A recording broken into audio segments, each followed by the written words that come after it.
చాలా కమ్మగా వడ్డించుకొని తింటున్నటువంటి ఆహారం వెనుక ఎంత విధ్వంసం ఉన్నది, ఎంత క్రుయాలిటీ ఉన్నది అనేటటువంటి అనేక అంశాలు నన్ను చాలా ఏమేం తల్లి అమ్మా నార్మలే కదా యా. సో మరి అట్లాంటి ఆ పరిస్థితుల నుంచి ఒక బ్యాంక్ మేనేజర్గా జీవితంలో స్థిరపడి మంచి చదువుకొని ఉద్యోగము, భార్య, పిల్లలు అలా జరుగుతున్నటువంటి ఆ ప్రయాణంలో ఎప్పుడు సమాజం గురించి ఆలోచిస్తుండేవాడిని నేను. సొసైటీలో కాన్షియస్నెస్గా ఎక్కడన్నా ఎవరైనా ఇబ్బంది పడుతున్నారన్నా, రోడ్డు మీద వెళ్తుంటే ఎవరికైనా చెప్పులు లేవు కాళ్ళకి ఎట్లా నడుస్తూ ఉన్నారు, లేదా ఎవరైనా ఎడ్యుకేషన్లో ఫీజు కట్టడానికి ఇబ్బంది పడుతూ ఉన్నారు, అట్లా రకరకాల అంశాల మీద పనిచేస్తున్నటువంటి నన్ను ఈ ఎన్విరాన్మెంట్ పర్యావరణంకి జరుగుతున్నటువంటి హాని అనేది చాలా గుండెకి కుచ్చుకునేలా చేశారు. పొద్దున్నేమో ప్రమాణం చేస్తాం స్కూల్లో, భారతదేశము నా మాతృభూమి, భారతీయులందరూ నా సహోదరులు, నా దేశ సాంస్కృతిక వారసత్వ సంపద కాపాడుతానని అని ప్రమాణం చేస్తాం. పాట పాడతాం మనం, గేయం, మాతరం మాతరం వందే మాతరం సుజలాం సుఫలాం మలయజ శీతలాం సస్యశ్యామలాం. భారతదేశానికి స్వాతంత్రం రావడానికంటే ముందే వందే మాతర గేయాన్ని రాసి దాన్ని భారతదేశమంతా వందే మాతరం అనేటటువంటి ఒక నినాదంతో ముందుకు వెళ్ళి స్వాతంత్రం వచ్చిన తర్వాత నా భారతదేశం ఎలా ఉండాలి అనేటటువంటి ఒక గేయాన్ని రాసుకొని పాడుకొని తర్వాత మళ్ళీ మనం ఆ భూమిలో విష రసాయనాలు నింపి, ప్లాస్టిక్ ఉత్పత్తులన్నీ భూమిలో నింపి, మనం స్నానం చేయడానికి కెమికల్ సోప్స్ వాడి, మన తలంటుకోవడానికి షాంపూలు వాడి, ఆ షాంపూల నుంచి వచ్చినటువంటి ప్లాస్టిక్ వ్యర్థాలు, కెమికల్స్ అన్నీ కూడా ఎక్కడికి పంపిస్తున్నాం?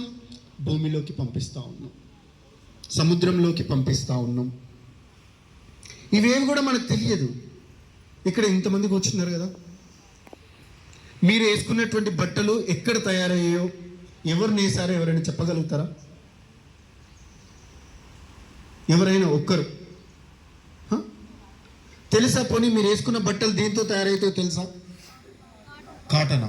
ఎక్కడ ఏమైనా ఉందా కాటన్? దాంట్లో మీరు వేసుకున్న బట్టల గురించి మాట్లాడుతున్నాను. ఆ బట్టలు ఎలా తయారైతే తెలుసా? దాని రా మెటీరియల్ ఏంటో తెలుసా? పట్టువా ఏమన్నా అట్లా పట్టుని పోలినట్టున్నాయి. పాలిస్టర్. దేంతో తయారవుతుంది పాలిస్టర్? ప్లాస్టిక్తో. ప్లాస్టిక్ దేంతో తయారవుతుంది? పెట్రోల్తో తయారవుతుంది. పెట్రోల్తో తయారు చేసిన బట్టలన్నిటి జిగేల్ అనేటట్టు ఆ బట్టలన్నీ కూడా మనం వేసుకొని వచ్చాం. మనం వాటికి వేసినటువంటి కలర్స్, హార్డ్ కలర్స్, కెమికల్స్, అవి తాగితే చచ్చిపోతారు. మీరు పిండిన ప్రతిసారి కొంత కలర్ అనేది ఓషన్లోకి వెళ్తూ ఉంటుంది.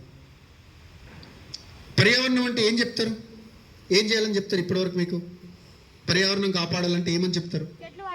చెట్లు పెట్టాలని చెప్తారు. ఇంకా ప్లాస్టిక్ వాడొద్దని చెప్తారు. ఇంకా చెట్టు కాపాడాలి, పేపర్ బ్యాగ్స్ వాడాలని చెప్తారు. ఇంకా సో ఏటొచ్చినా కూడా పాలిథిన్, వాటరు, ప్లాంట్స్, ఈ మూడు చుట్టే తిరుగుతుంది. కానీ ఇప్పటివరకు ఎవరైనా ఖాదీ బట్టలు, చేనేత బట్టలు వేస్తే పర్యావరణం కాపాడినట్టే అని ఎవరైనా చెప్పారా? ఎక్కడైనా చెప్పలేదు.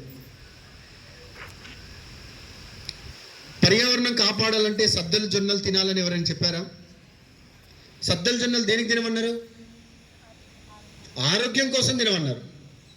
కానీ పర్యావరణం కాపాడాలి అంటే సద్దలు జొన్నలు తినాలని ఎవరైనా చెప్పారా? చెప్పలేదు. అసలు ఏంటి పర్యావరణంకి సద్దలకు జొన్నలకు సంబంధం ఏంటి అసలు? చెప్పండి. ఏంటి? నువ్వు సద్దలు జొన్నలు తింటే పర్యావరణం ఎట్లా కాపాడినట్టు అవుతుంది?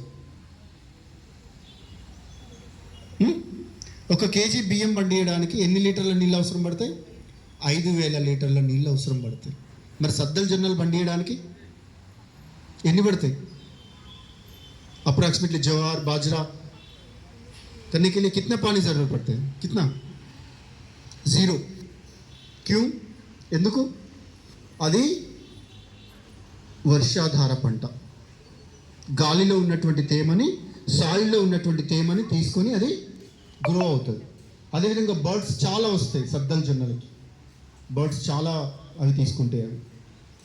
సో మరి అట్లాంటి ఫుడ్ ఏమన్నారు, పేదవాళ్ళు తినే ఫుడ్ అన్నారు, సద్దల జొన్నలు తింటే ఊర్లో వాళ్ళు తినే ఫుడ్ అన్నారు. తెలియకుండానే మనం మన మంచి అలవాట్లన్నీ కూడా మెల్లమెల్లగా ఒక్కొక్కటి ఇది చేసుకుంటూ వెళ్ళిపోవాలి. ఏప్రిల్లో పుట్టినరోజు ఎవరు చేసుకున్నారు? ఏప్రిల్, మేలో ఎవరు పుట్టినరోజు? నేను ఏప్రిలా? ఎప్పుడు ఏం చేసావు పుట్టినరోజు నాడు? ఒక చెట్టు పెట్టావు, ఇంకా కేక్ కట్ చేయలేదు. కానీ ఇప్పుడు చాలా మీ ఫ్రెండ్స్కి ఏమి ఇచ్చావు? ఏమి ఇవ్వలేదా? హాలిడేసా? సో జనరల్గా ఏం చేస్తాం మనం, పుట్టినరోజు అనగానే చాక్లెట్లు పంచుతాం. మరి చాక్లెట్లు ఆరోగ్యానికి మంచిదా చెడా? ఏమవుతుంది చాక్లెట్ తింటే? పళ్ళు పుచ్చిపోతాయి. మరి మీ పుట్టినరోజు నాడు మంచి పనులు చేయాలా, చెడు పనులు చేయాలా? కానీ మనం ఏం చేస్తున్నాం, మీ ఫ్రెండ్స్ పళ్ళు పుచ్చిపోవాలి, మీ టీచర్ల పళ్ళు పుచ్చిపోవాలని చెప్పేసి మీరు అందరికీ చాక్లెట్లు పంచుతున్నారు. అసలు మీ అమ్మ వాళ్ళు అలా చేశారా? చేయలేదు. మీరు ఎందుకు చేస్తున్నారు? చదువుకున్నారు కాబట్టి మీరు ఏం చేస్తున్నారు? చాక్లెట్లు పంచి ఫ్రెండ్స్ ఆరోగ్యం పాడైపోవాలి. వాళ్ళ ఆరోగ్యం పాడైతే మీ సీనియర్లు డాక్టర్లు అయ్యారు కదా, ఎంబీబీఎస్లో ర్యాంక్ తెచ్చుకొని బాగా చదువుకున్న వాళ్ళకి గిరాకీ బాగా వస్తుంది. వాళ్ళకి ఏమవుతుంది? పళ్ళు పుచ్చిపోతేనే వాళ్ళకి ఎక్కువ గిరాకీ వస్తుంది. కానీ మరి ప్లాస్టిక్ వాడకుండా సాధ్యమవుతుందా? సాధ్యమవుతుందా? ఎక్కడ అవుతుంది? ఇది ఏంటిది? ఇది ఏంటిది? జెండా. నేషనల్ ఫ్లాగ్ నే మనం ప్లాస్టిక్ తో పెట్టేసాం. నేషనల్ ఫ్లాగ్ కాదురా, నేషనల్ ఫ్లాగ్. అంటే మనకు తెలియకుండానే ప్రతి దాంట్లో ప్లాస్టిక్ వచ్చేసింది.